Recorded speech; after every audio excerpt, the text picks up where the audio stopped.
कुलदेवीला का जावे आणि केव्हा केव्हा जावे? कौटुंबात जर वाद होत असतील, गैरसमज होत असतील, तर तुमच्या घरातली ऊर्जा वाढवण्यासाठी तुम्ही कुलदेवीचं दर्शन जरूर करावे. ज्योतिषशास्त्रानुसार कुलदेवीचे दर्शन केल्याने तुमच्या कुंडलीतील चौथा भाव ऍक्टिव्हेट होतो, त्यामुळे तुम्हाला सकारात्मक परिणाम बघायला मिळतात. घरात आणि मानसिक सुख तुम्हाला पाहायला मिळतं. कुलदेवीला वर्षातून एकदा जरूर जावे. याचं कारण तुम्हाला माहिती आहे का? जसं तुम्हाला वर्षातून एकदा फिरायला आवडतं, डिटॉक्स व्हायला आवडतं, तसंच जर तुम्ही कुलदेवीचा जर स्पर्श केला तर तुम्हाला एक संरक्षण कवच, जे तुमच्या घरातली ऊर्जा आहे ते तुमची रिचार्ज होतं, सेट होतं.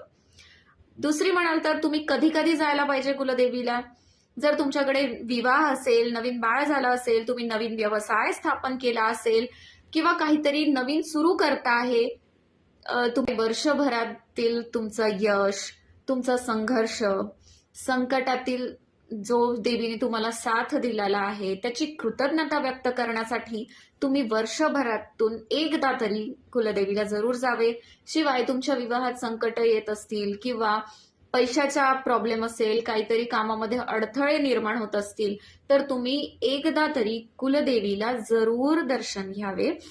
तुमची कुलदेवता कोण आहे हे मला कमेंट करा तुम्हाला माहिती असेल तर, आणि अशाच माहितीसाठी फॉलो करा शाईन विथ नंबरला. तुम्ही दरवर्षी कुलदेवताला जाता का?